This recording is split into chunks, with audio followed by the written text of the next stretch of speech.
الحمد لله رب العالمين، والصلاة والسلام على أشرف الأنبياء والمرسلين. أما بعد، فأعوذ بالله من الشيطان الرجيم. بسم الله الرحمن الرحيم. إن الله يأمركم أن تؤدوا الأمانات إلى أهلها وإذا حكمتم بين الناس أن تحكموا بالعدل إن الله نعم ما يعظكم به إن الله كان سميعا بصيرا. وقال النبي صلى الله عليه وسلم: لا إيمان لمن لا أمانة له، أو كما قال عليه الصلاة والسلام. صدق الله مولانا العظيم، وصدق رسوله النبي الأمي الكريم، ونحن على ذلك لمن الشاهدين والشاكرين، والحمد لله رب العالمين।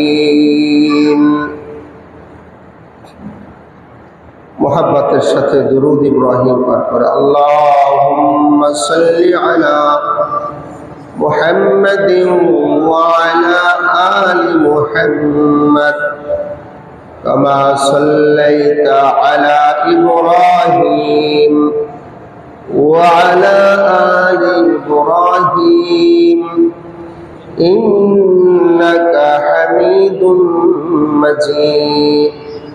اللهم بارك على محمد وعلى آل محمد كما باركت على إبراهيم وعلى آل إبراهيم إنك حميد مجيد।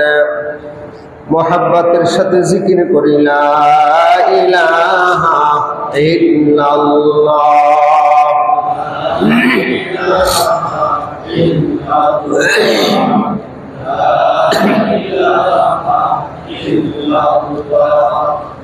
لا الہ الا اللہ،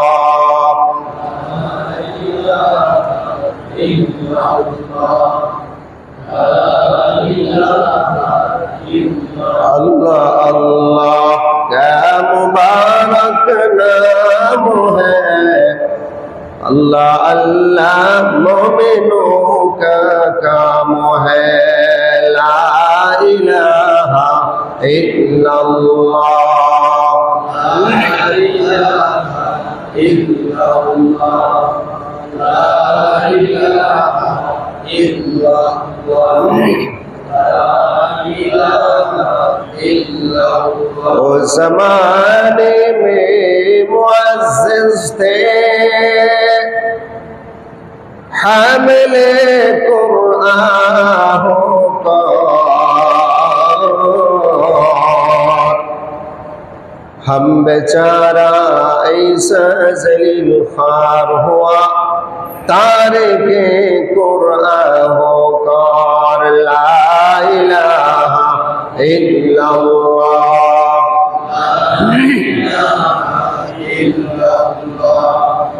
لا الہ الا اللہ،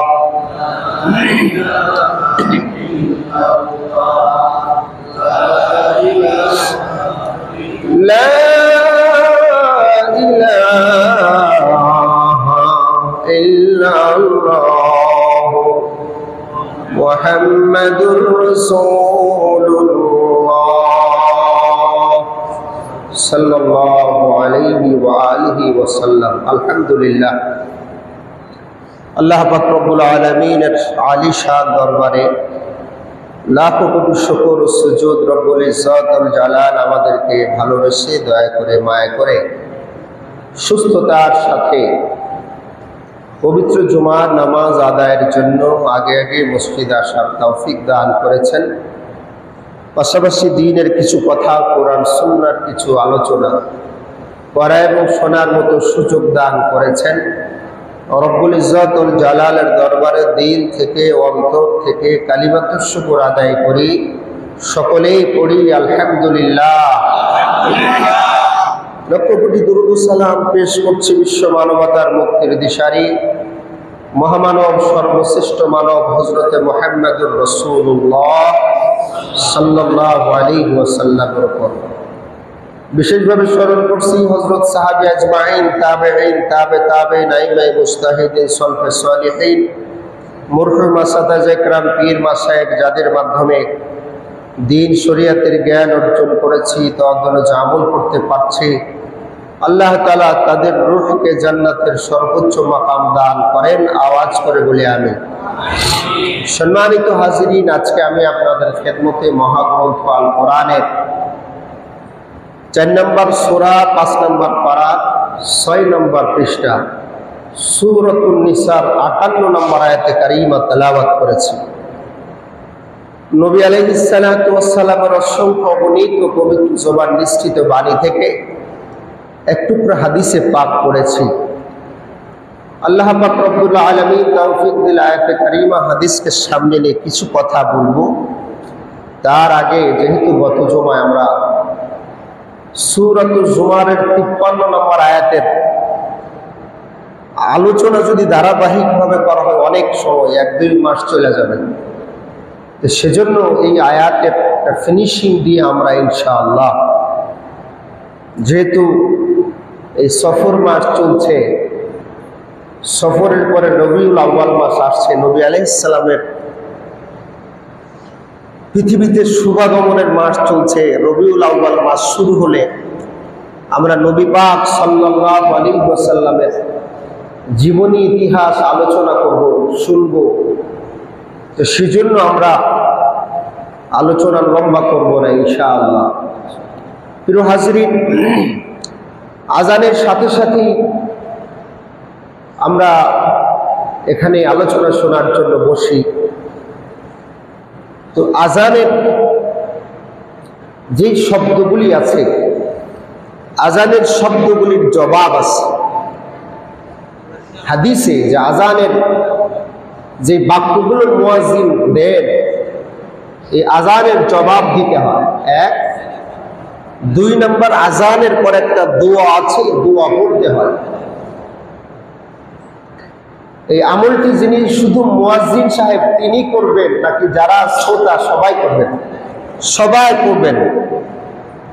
অনেক বড় ফাজাইল আজানের বাক্যগুলির শব্দগুলির জবাব দেওয়া এবং আজানের দোয়া পড়া। আজান শেষ হলে দোয়া আছে, দোয়া পাঠ করা, অনেক বড় ফাজাইল। বুখারী শরীফের ভিতরে ফাজাইল বর্ণিত হয়েছে। আজানের দোয়া 380 নম্বর হাদিস। এছাড়াও আজানের শব্দগুলির জবাব দেওয়ার ব্যাপারে হাদিসে অত্যন্ত ফজিলতপূর্ণ বাক্য রয়েছে। শুধু জুমার দিন না, সব দিনের কথা। নবী আলাইহিস সালাতু ওয়াস সালাম ইরশাদ করেছেন, যে ব্যক্তি দৃঢ় বিশ্বাসের সাথে, ইয়াকিনের সাথে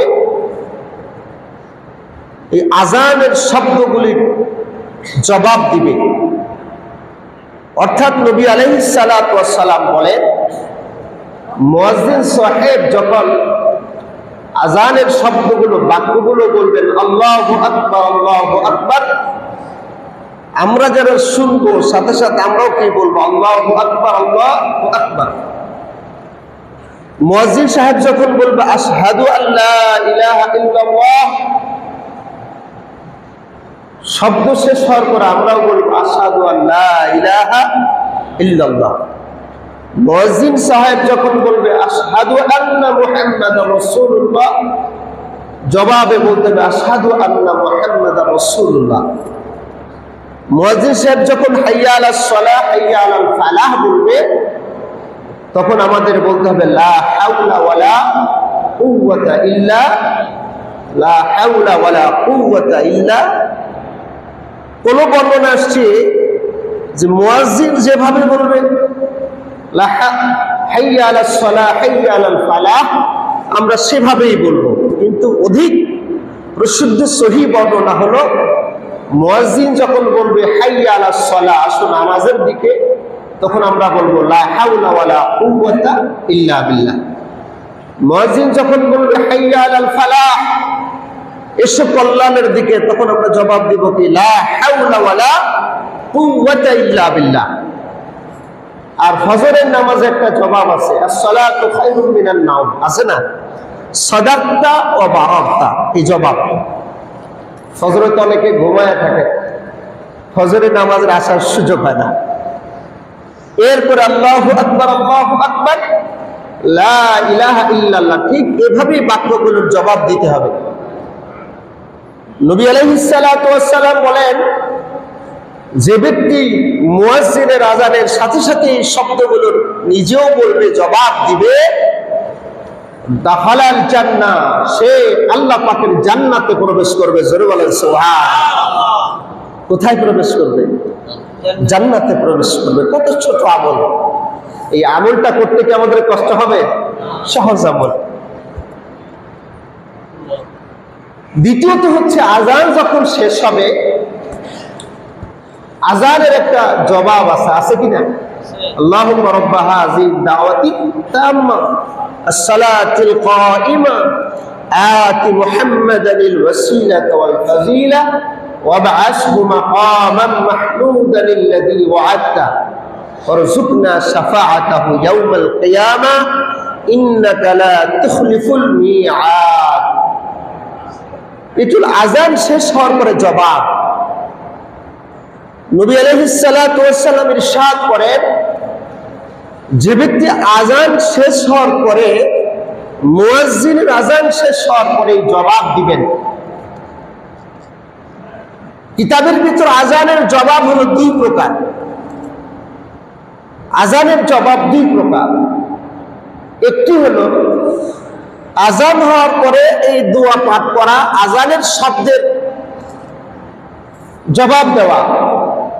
আর একটি হচ্ছে আযান শোনার পরে নামাজের জন্য মসজিদে আগমন করা, এটি হলো আযানের আরেকটি জবাব। সুবহানাল্লাহ, জোরে বলেন।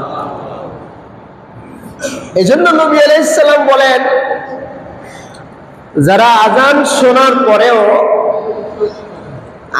শোনার পরেও যারা মসজিদে না এসে বাসায় নামাজ আদায় করে, কিয়ামতের কঠিন ময়দানে তাদের কানের ভিতরে গরম সীসা গালায় ঢেলে দেওয়া হবে। নাউযুবিল্লাহ বলেন। অসুস্থ ব্যক্তিদের কথা ভিন্ন, যারা অসুস্থ। তো নবী করিম সাল্লাল্লাহু আলাইহি ওয়াসাল্লাম ইরশাদ করেছেন, আযান শেষ হওয়ার পরে যে ব্যক্তি আযানের এই দোয়া পাঠ করবে, আল্লাহুম্মা রাব্বা হাযিহি ওয়াজ-দাওয়াতি তাম্মা, এই দোয়া যে ব্যক্তি পাঠ করবে, রাসূল করিম সাল্লাল্লাহু আলাইহি ওয়াসাল্লাম বলেন, ওয়াজাবাত শাফাআতি, কিয়ামতের ময়দানে আমি নবীর উপরে তার জন্য সুপারিশ করা ওয়াজিব হয়ে যায়। জোরে বলেন সুবহানাল্লাহ। কি বলেন? নবীজির শাফাআতের প্রয়োজন আছে কি আছে না? নবী আলাইহিস সালাম বলে, ওয়াজাবাত শাফাআতি, যে ব্যক্তি আযান শ্রবণের পরে এই আযানের দোয়া পাঠ করবে, আল্লাহুম্মা রাব্বা হাযিহি দাওয়াতি তাম্মা ওয়াস সালাতিল কাইমা আতি মুহাম্মাদানিল ওয়াসিলাতা ওয়াল ফাযিলা ওয়াবআসহু মাকামান মাহমুদান আল্লাযী ওয়া'আদতা, এই দোয়া যে পাঠ করবে, নবী আলাইহিস সালাম বলেন, ওয়াজাবাত শাফাআতি, আমি নবীর উপরে সুপারিশ করা তার জন্য ওয়াজিব হয়ে যায়। সুবহানাল্লাহ, জোরে বলেন। বলতেছিলাম, কিয়ামতের ময়দানে কেউ কাউকে তো চিনবে না, কথা বলে ঠিক না? কেউ কারো পরিচয় দিবে না। সেদিন সবাই নাফসি নাফসি বলবে। आदम से ता ईसा नबी, आदम से ता ईसा नबी, नफ्सी पुकारेंगे सभी, एक बोलेंगे अहमद नबी, या उम्मती। आदम अलैहिस्सलातु वस्सलाम থেকে শুরু করি হযরতে পয়গম্বর বিশ্বনবী সাল্লাল্লাহু আলাইহি ওয়াসাল্লাম পর্যন্ত হযরতে ঈসা আলাইহিসসালাতু ওয়াসসালাম সহ সকলে নফসি নফসি বলবে কিয়ামতের ময়দানে। আয় আল্লাহ আমাকে বাঁচান, আয় আল্লাহ আমাকে বাঁচান, আমাকে বাঁচান। সবাই পেরেশান থাকবে, কিন্তু আমার নবী, আপনার নবী রাহমাতুল লিল আলামিন নবী সেদিন নিজের কথা বলবে না, নিজের চিন্তা করবে না। মাকামে মাহমুদে সাজদায় পড়ে আমার নবী, আপনার নবী উম্মতের জন্য আল্লাহর কাছে কাঁদবে আর বলবে, ইয়া রব, আল্লাহুম্মা, হে রব, আপনি আমার উম্মতের জন্য এরকম ভাবে সহজ করে দেন, হিসাব সহজ করে দেন। রব্বি হাবলি উম্মতি, রব্বি হাবলি উম্মতি। আয় আল্লাহ আমি নবীর উম্মত, আমি নবীর উম্মতকে আপনি বাঁচান। ভাইরা আমার, দোস্তা বাবারা, আমরা সেই রহমতের নবীর উম্মত। নবী আমাদের জন্য জন্মের পরে কান্না করছে, নবী আমাদের জন্য পাহাড়ের গুহায় গিয়া নবী আমাদের জন্য কাঁদছে। আমার নবী, আপনার নবী বনে জঙ্গলে উম্মত উম্মতি বলে কাঁদছে। শুধু তাই নয়, বদরের প্রান্তে নবী কাঁদছে, উম্মতের জন্য কাঁদছে। কিয়ামতের কঠিন ময়দানে নবী উম্মতের জন্য কাঁদবে। সাহাবী একবার পেশাব, ওগো নবীজি, কিয়ামতের কঠিন ময়দানে বড় ভয়াবহ অবস্থা, কেউ কাউকে চিনবে না। আমরা আপনার আদরের উম্মত, আপনি নবীকে ছাড়া তো আমরা কিভাবে ময়দানে মাহশারে থাকবো? আপনাকে কোথায় পাবো গো নবী? আল্লাহ নবী জানায় দেয়, ও সাহাবীরা, আমার উম্মতেরা শোনো, আমি নবীকে কিয়ামতের কঠিন ময়দানে তোমরা তিন জায়গায় পাইবা। এক নম্বর, মিজানের পাল্লায় যখন তোমাদের আমলনামার পরিমাপ হবে, فأما من ثقلت موازينه فهو في عيشة راضية وأما من خفت موازينه فأمه هاوية।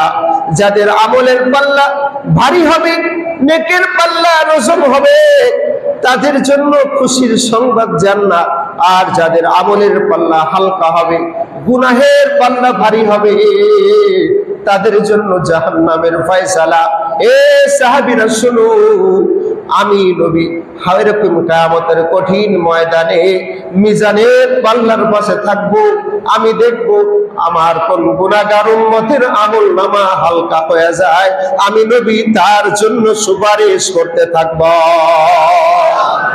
শুধু তাই নয়, আমি নবী পুলসিরাত চুলের থেকে চিকন, হীরার থেকে আরো বেশি ধার, 30,000 বছরের বিশাল রাস্তা।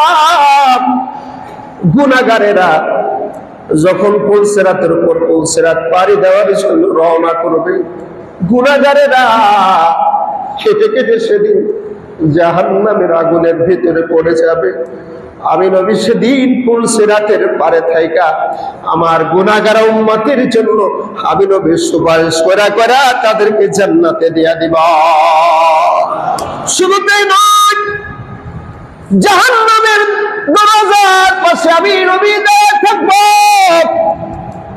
আমার গুনাহগার উম্মত, ওয়াসিকাল্লাযীনা কাফারু ইলা জাহান্নাম যুমারা,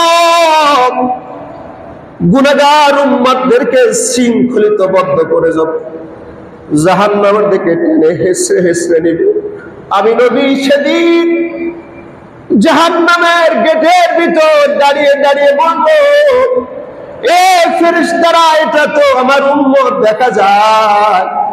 আমি নবী সুপারিশ করছি আমার গুনাহগার উম্মতকে জাহান্নামে দিও না, তাদেরকে জান্নাতে দিয়া দাও। আশিকার মিল্লাত মাযহাব খুদা, আশিকারা মিল্লাত মাযহাব জুদা, মিয়ানে আশিক মাশূক রামজিস ইরামান কাতিবিন রাহম খবর নিস। আমার নবী এত উম্মতের জন্য পাগল। কিয়ামতের কঠিন ময়দানে বিপদে পড়লে কেউ কাউকে চিনবে না। হে দোস্ত, দেখেন না দুনিয়াতে বিপদে পড়লে ভাই ভাইকে চিনে না, দুনিয়াতে বিপদে পড়লে বন্ধু বন্ধুকে চিনে না। কথা বলেন ঠিক কি ঠিক না? ভাইরা আমার, বিপদে পড়ছে একজন, যখন ধরা পড়ছে তখন তাকে নিয়ে যায়, কয় উনারেও নেন, উনি অমক, উনি দাড়ি টাড়ি কামাই ফেলছে, উনারে চিনা যায় না। কথা বলেন ঠিক কি ঠিক না? দরবেশ বাবা উনি এত আমল করছে, বক্তব্যের ভিতর বলছে আমি কুরআন অনুযায়ী আমল করি, আমি হাদিস অনুযায়ী সারা জীবন আমল করি। কেমন আমল করলা? এখন বিপদে পড়ে তুমি দাড়িটাও কামাই ফেলাইছ। ভাইরা আমার, বিপদে পড়লে কেউ কাউকে চিনবে না। কিয়ামতের কঠিন ময়দানের যে অবস্থা, গত জমে আমি আলোচনা শুরু করছিলাম, আমলের পাল্লা সামান্য হালকা হয়েছে, মানে গুনাহের পাল্লা আমলের পাল্লা বেশি, গুনাহের পাল্লায় সামান্য গুনাহ আছে। একটা মাত্র নেকি দিলে আল্লাহর বান্দা জান্নাতে চলে যেতে পারবে। আল্লাহকে বলে, আল্লাহ এই একটা মাত্র নেকির অভাবের কারণে আজকে আমি জাহান্নামের আসামি।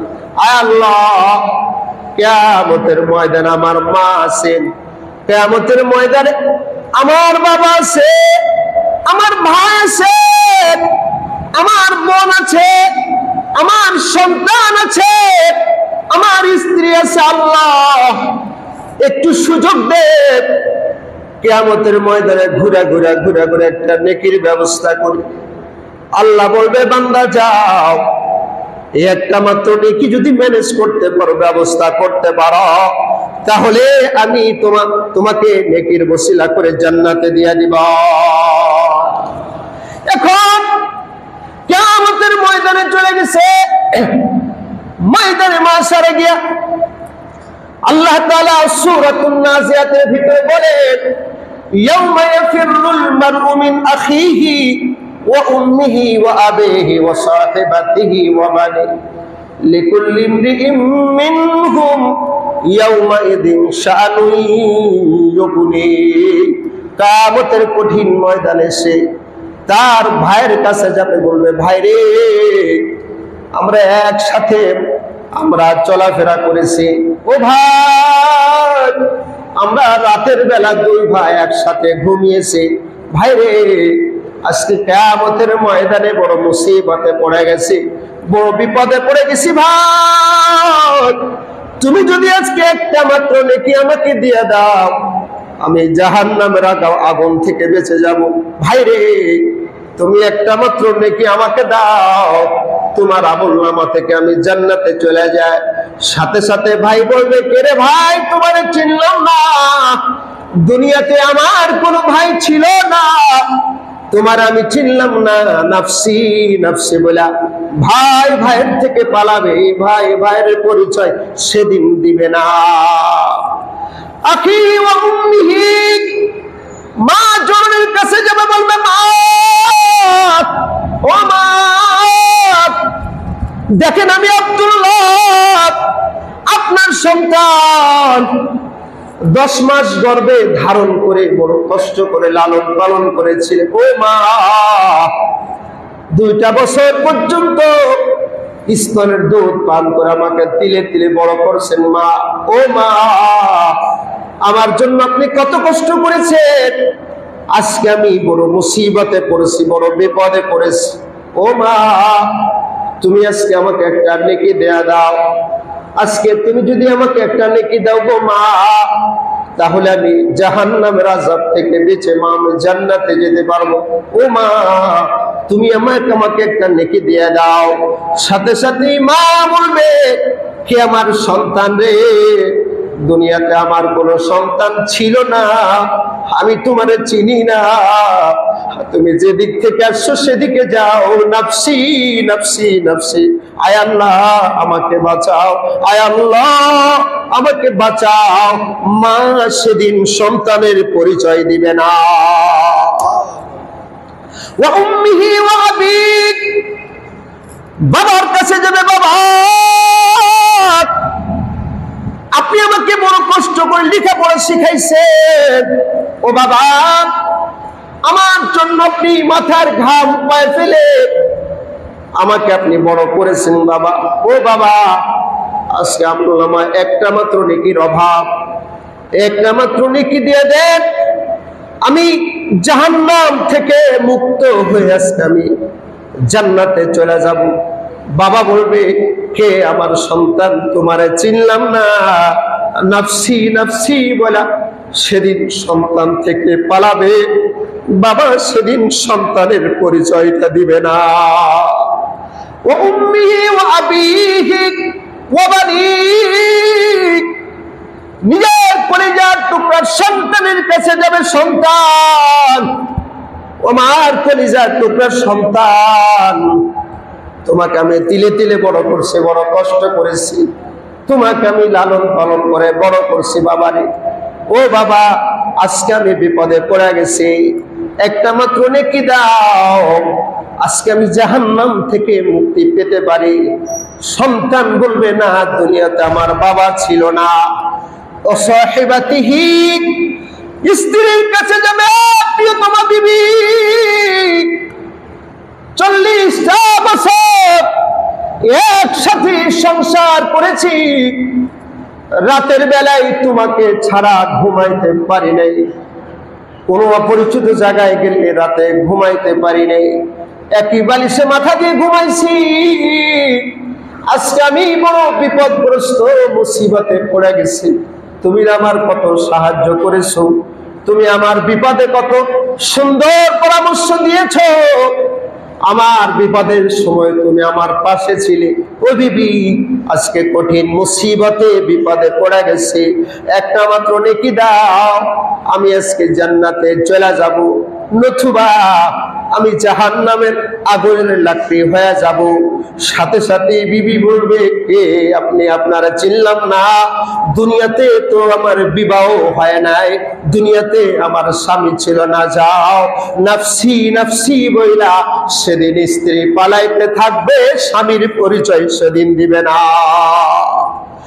এমন একটা কঠিন পরিস্থিতি হাদিস শরীফ আছে, আল্লাহর বান্দা এবং বন্ধুদের কাছে যাবে, আরো আত্মীয় স্বজনের কাছে যাবে, খালার কাছে যাবে, মামার কাছে যাবে। আজকে আত্মীয় স্বজনের জন্য আজকে টাকা চুরি করে ছেলের জন্য গাড়ি কিনা দেয়, বাড়ি কিনা দেয়, কথা কন থেকে ঠিক না? আর স্ত্রীর নামে বাড়ি, আজকে সন্তানের নামে গাড়ি বাড়ি।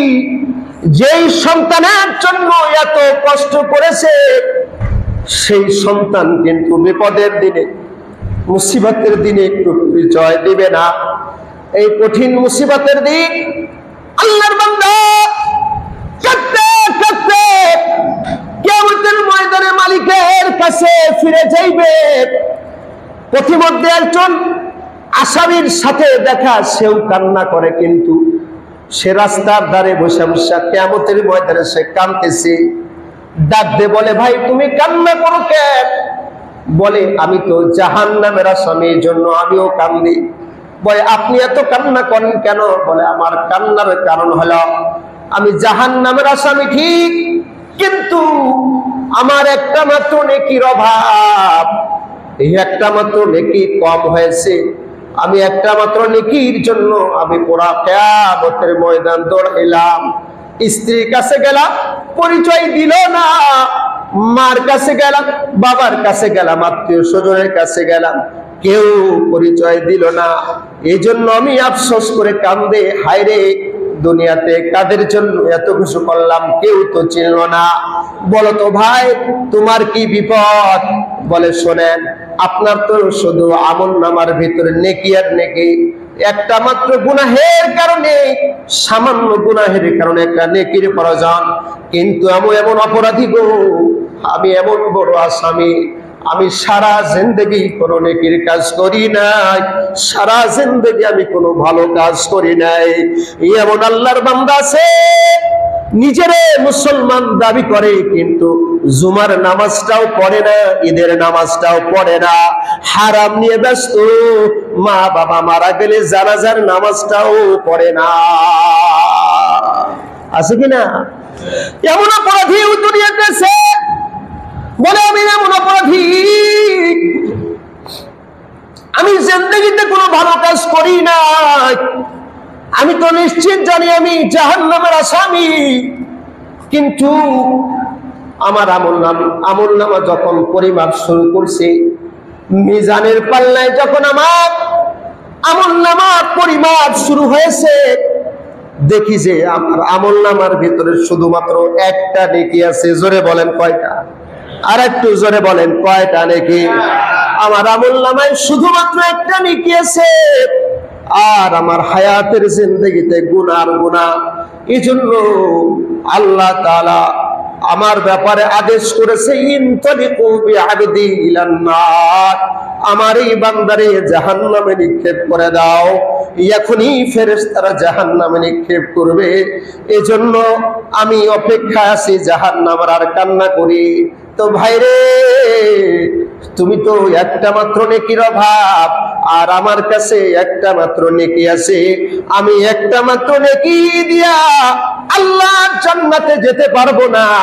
আমার নেকিটা যদি আমি তোমাকে দিয়ে দিয়ে ভাই, তুমি কিয়ামতের কঠিন ময়দানে জাহান্নামের আসামি থেকে জান্নাতে যেতে পারবা। ভাইরে, আমি যেহেতু একটা নেকি দিয়ে জান্নাতে যেতে পারবো না, নাও নাও আমার এই নেকিটা আমি তোমারে দিয়ে দিলাম, আমার নেকিটা নিয়ে তুমি জান্নাতে চলে যাও, আমার নেকিটা নিয়ে তুমি জান্নাতে চলে যাও। আল্লাহর বান্দা বড় খুশি। হাদিস শরীফ আছে, আল্লাহর বান্দা যখন আল্লাহর সামনে দাঁড়াইছে, আর আল্লাহ পাক তো সব দেখে, কথা বলেন, আল্লাহ দেখেন কি দেখেন না? আল্লাহ পাক সব দেখেন, কোথায় কি অপরাধ করেছে, কোথায় মানুষ হত্যা করেছে, কোথায় কে গুনাহ করেছে, দুনিয়ার কেউ না দেখলে দেখেন কে? জোরে কর, ইন্নাল্লাহা সামিউম বাসীর। আল্লাহ রাব্বুল আলামিন সব দেখেন, পৃথিবীর কোথায় কি হয় সব দেখে, পৃথিবীর কোথায় কে কি বলে আল্লাহ পাক রব্বুল আলামিন সব শোনেন। এবার আল্লাহ তাআলা ফেরেশতাদেরকে ডাকতে বলে, ও ফেরেশতারা, ইনতালিকু বিআবদাইনি ইলাল জান্নাহ, আমার এই যে দুই বান্দা এতক্ষণ পর্যন্ত জাহান্নামের আসামি কথাবার্তা আলোচনা করছিল, যাও যাও আমার এই দুই বান্দাকে তোমরা জান্নাতে পৌঁছায়া দাও, দুই বান্দাকে জান্নাতে দিয়ে দাও। ফেরেশতা আল্লাহকে ডাকতে বলে, আল্লাহ,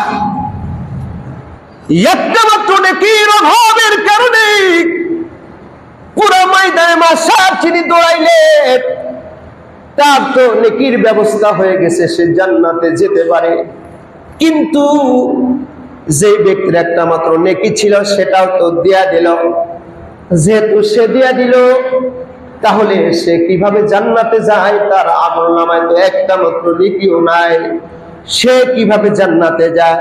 আল্লাহ পাক রব্বুল আলামিন বলেন, ও ফেরেশতারা, আমি যা জানি তোমরা জানো না। এই ময়দানে মাশার, এখানে কেউ কারো কোনো দয়া করে না, মায়া করে না, এমন একটা কঠিন কিয়ামতের ময়দান। এই কিয়ামতের ময়দানে আমার ওই গুনাহগার বান্দার ভিতরে ছোট্ট একটা আমি আল্লাহ তাআলার গুণাবলী, ছোট্ট একটা গুণাবলী তার ভিতরে প্রবেশ করেছে।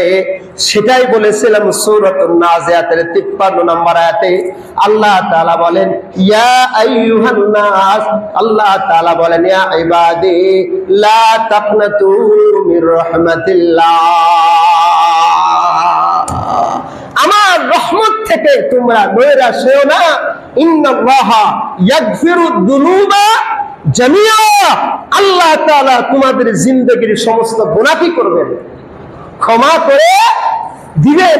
এই জায়গা থেকে মূলত আমি গত সময় আলোচনা শুরু করেছিলাম। তো দেখুন আজকে বিষয়টা আমি শেষ করে দিব, যেহেতু নতুন আয়াত সূরাতুন নিসা কুরআনুল কারীমের 4 নম্বর সূরার 5 নম্বর পারার 6 নম্বর পৃষ্ঠা সূরাতুন নিসার 58 নম্বর আয়াতে কারিমা তেলাওয়াত করেছি। ইনশাআল্লাহ রবিউল আউয়াল মাস আসার আগে এই আয়াতের আলোচনা শেষ করতে হবে। এই জন্য দেখেন এখানে আল্লাহ পাক রব্বুল আলামিন কত বড় দয়ালু, কত বড় মায়ার অধিকারী।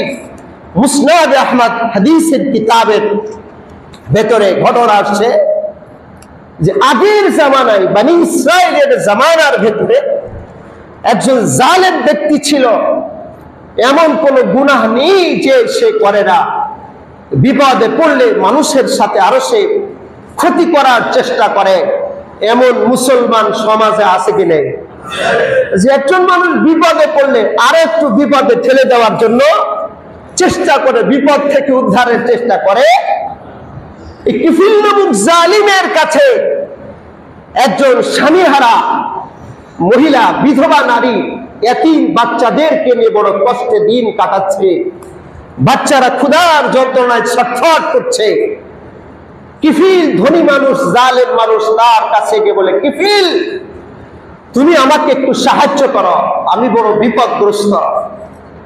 তখন কিফিল জালিম বলে, এ মহিলা তুমি তো জানো আমি এমনিতেই কারো কোনো উপকার করি না, তুমি আমার কাছে এই পরিমাণ টাকা চেয়েছো, আমি তোমাকে দিতে পারি, তুমি যদি তোমার দেহ আমাকে দান করতে পারো, নাউজুবিল্লাহ বলেন, আমার সাথে গুনাহ করতে পারো। মহিলা কান্না করতে করতে বাড়িতে চলে গেছে। না না, আমার শরীরে গুনাহের দাগ লাগাতে চাই না। কিন্তু এতিম বাচ্চাদের কান্না দেখে আর সহ্য করতে পারে নাই। মহিলা এক সময় বাধ্য হয়ে কিফিল জালেমের কাছে আসছে, জালেম আমার টাকা দাও। বলে আমি যে শর্ত করছি সেটা মেনে নাও। মহিলাকে ঘরের ভিতর নিয়ে গেছে, হাদিস শরীফ আসছে বস্ত্রহীন করে ফেলেছে। জানলা, ঘরের দরজা জানলা পর্দা সব ছেড়ে দিয়েছে, টেনে দিয়েছে, বস্ত্রহীন করে ফেলেছে, গুনাহ করবে। কিফিল জালেম দেখে মহিলা শুয়ে শুয়ে তার দুই চোখ দিয়ে টপ টপ করে অশ্রু ঝরছে। কিফিল জালিম ডাকতে বলে, মহিলা তুমি কি জন্য কান্না করো, তোমার কান্নার কারণ কি? জালিম, এ কিফিল জালিম, আমি আমার শরীরে জিন্দেগিতে গুনাহের কোনো দাগ লাগাই নাই, আমি আমার শরীরে কোনো গুনাহের কালিমা লাগাই নাই। আজকে আমি গুনাহ করে এখান থেকে যখন যাব, আমি আমার গুনাহের চেহারা আমার বাচ্চাদেরকে, দুনিয়ার মানুষকে আমি কিভাবে দেখাবো, এই দুঃখে আমি কান্নাকাটি করতেছি। কিফিল জালেম বলে, এ মহিলা শুনো, জানলা দরজা সব কিছু বন্ধ করে দেওয়া হয়েছে, দুনিয়ার কেউ তো দেখবে না, লজ্জার কি আছে, অপমানের কি আছে? তখন মহিলা ডাকতে বলে, কিফিল জালিম রে শোনা, দুনিয়ার কেউ দেখবে না ঠিক, জানলা দরজা সব লাগিয়ে দিয়েছ, কিন্তু আহকামুল হাকিমিন আল্লাহ, জানলা দরজা দেওয়ার পরেও জিনার কুদরতি নজর দিয়া সব তাকায় তাকায় দেখছে। জোরে বলেন ঠিক কিনা? কিয়ামতের কঠিন ময়দানে আমি মালিকের সামনে যখন দাঁড়াবো, আল্লাহ রাব্বুল আলামিনের সামনে আমি কিভাবে চেহারাটা দেখাবো, মালিকের সামনে আমি কিভাবে চেহারা দেখাবো? এজন্য আমি কান্দি রে জালেম। তখন সাথে সাথে কিফিল জালেম মনে মনে বলে, হায় রে, জিন্দেগিতে একটু গুনাহ করে নাই, একদিন গুনাহ করে তার ভিতরে এত ভয়। আমি কিফিল দুনিয়াতে এমন কোনো গুনাহ নাই যে করি নাই, কিয়ামতের ময়দানে আমি মালিকের সামনে কিভাবে দাঁড়াবো, মালিকের জাহান্নাম থেকে আমি কিভাবে বাঁচতে পারবো, এটা নিয়ত করে কিফিল জালিম সাথে সাথেই তওবা করেছে। এ মহিলা যাও, টাকাটা তোমাকে এমনিতেই দিয়ে দিলাম, তুমি বাড়িতে চলে যাও। আর কিফিল জালিম মালিকের কাছে তওবা করেছে, আল্লাহ তওবা করলাম, আর জিন্দেগিতে কোনো গুনাহ করব না।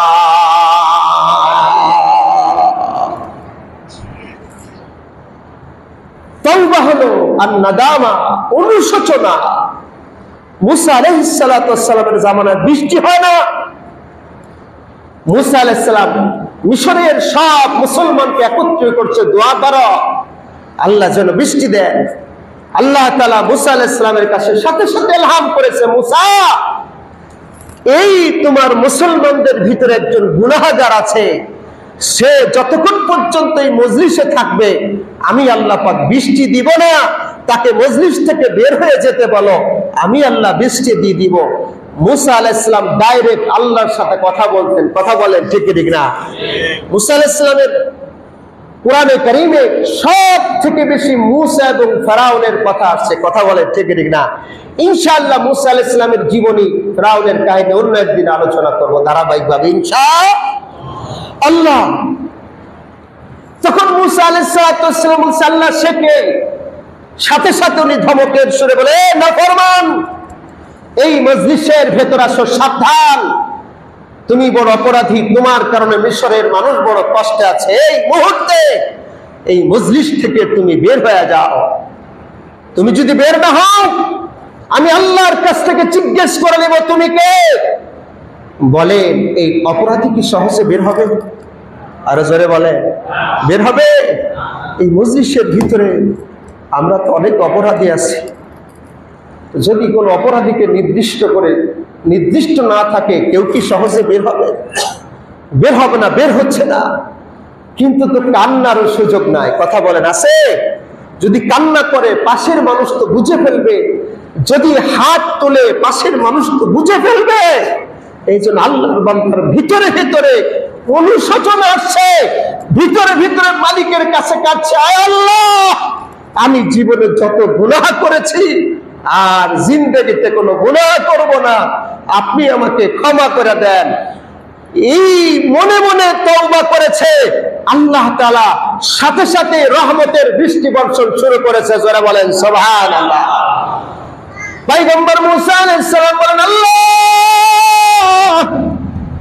এখনই আপনি বললেন গুনাহগার যতক্ষণ পর্যন্ত থাকবে ততক্ষণ পর্যন্ত বৃষ্টি দিবা না, তাহলে এখন কেন বৃষ্টি দিলা? আল্লাহ তাআলা বলে, মুসা তুমি জানো না আমার ওই বান্দা মনে মনে অনুশোচনা করে মনে মনে তওবা করেছে, আর সে গুনাহ করবে না। এই মনে মনে তওবা করার কারণে আমি আল্লাহ তাআলা তার হায়াতের জিন্দেগীর সব গুনাহগুলো ক্ষমা করে দিয়েছি। এজন্য কোন কবি বলেন, বাজা বাজা আগার বুত পুরুষি বাজা, তুমি যদি মূর্তি পূজক হও তারপরেও তওবা করে ফিরে আসো, আমি আল্লাহ ক্ষমা করে দিব। 1 বছর নয়, 2 বছর নয়, 30টা বছর ধরে মূর্তির পূজা করে, মূর্তির সালাম সালাম মানে মূর্তি সালাম সালাম বলে মূর্তির ডাকে। 30টা বছর পর ভুল করে সমাধির জায়গায় শুধু সমাজ শব্দ উচ্চারণ হয়ে গেছে, সনামের জায়গায় সাদ নুন মিম, সনামের জায়গা সাদ মিম দাল। আল্লাহ পাকের একটা নাম কুল হুয়াল্লাহু আহাদ আল্লাহুস সামাদ। এই সমাদ শব্দটা 30 বছর পরে ভুল করে সমাজ শব্দটা জবান দিয়ে বের হয়ে গেছে। সাথে সাথে আল্লাহ পাক রব্বুল আলামিন ইলহাম করে জানায় দেয়, বান্দারে 30টা বছর ধরে আমি তোমার দিকে তাকাইছিলাম, তুমি কখন আমি আল্লাহকে একটা ডাক দিবা, আমি আল্লাহর ডাক দিয়েছো, তোমার আর আমি কাফের রাখবো না গো, তোমাকে আমি আমার ওলির খাতায় নাম উঠায় দিলাম। এজন্য তুবু ইলাল্লাহ, আল্লাহর কাছে এখনই সময় তওবা করে ফিরে আসা। কিফিল নামক জালিম তওবা করেছে, তওবা করে রাতের বেলায় ঘুমিয়ে পড়েছে। আল্লাহ তাআলা ওদিকে আজরাইল আলাইহিস সালাম কবল আজরাইল, ও আজরাইল যাও ওই যে কিফিল জালেমের জানটা কবজ করে নিয়ে আসো। হযরত আজরাইল আলাইহিস সালাতু ওয়াস সালাম রাতের বেলা ঘুমের ঘরে কিফিলের জান কবজ করেছে। কিফিলের লাশ ঘরের ভিতরে পড়ে আছে। সকাল বেলা কিফিল আর বাড়ি থেকে বের হয় না।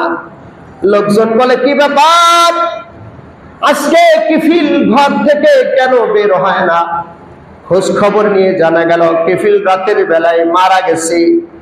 এলাকার লোকজন বড় খুশি, মারা গেছে বড় ভালোই হয়েছে, মারা গেছে বড় ভালোই হয়েছে, জালেম চলে গেছে বড় ভালোই হয়েছে, জালেম চলে গেছে ভালোই হয়েছে। আনন্দের মিছিল মিষ্টি বিতরণ করেছে। ওদিকে আল্লাহ তাআলা কুদরতি ভাবে কিফিলের দরজার ভিতরে লিখে দিয়েছে কাদ গাফারাল্লাহুল কিফলা। ও এলাকাবাসী খবরদার, খবরদার, তোরা কিফিলে গালি দিস না। আমি আল্লাহ তাআলা কিফিলের জিন্দেগির সব গুনাহ ক্ষমা করে দিয়েছি। এজন্য সব আল্লাহ পাক বড় রহমান, আল্লাহ পাক বড় রহিম। এবার ফেরেশতারা ডাকতে বলে আল্লাহ ওই গুনাহগারের আমলনামায় তো কোনো গুনাহ নাই, একটা মাত্র নেকি ছিল তাও তো দিয়া দিল, তাহলে তাকে আপনি কিভাবে মাফ করে তারে জান্নাত দিলেন? আল্লাহ বলেন বান্দারে, ও ফেরেশতারা তোমরা জানো না আমি আল্লাহ রহমান, আমি আল্লাহ রহিম, আমি আল্লাহ রহমান আর রহিমের গুণাবলী আমার ওই বান্দার ভিতরে কিয়ামতের ময়দানে প্রকাশিত হয়েছে। আর যার ভিতরে আমি আল্লাহ তাআলা রহমানের গুণ থাকে, রহিমের গুণ থাকে, আমি আল্লাহ তাকে জাহান্নামে জ্বালাইতে পারি না রে। আমি আল্লাহ এই গুণাবলীর কারণে তারে জান্নাতে দেয়া দিলাম।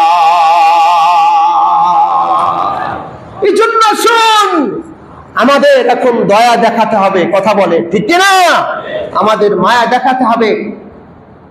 হ্যাঁ, ইলেকশনের সময় হয়েছে,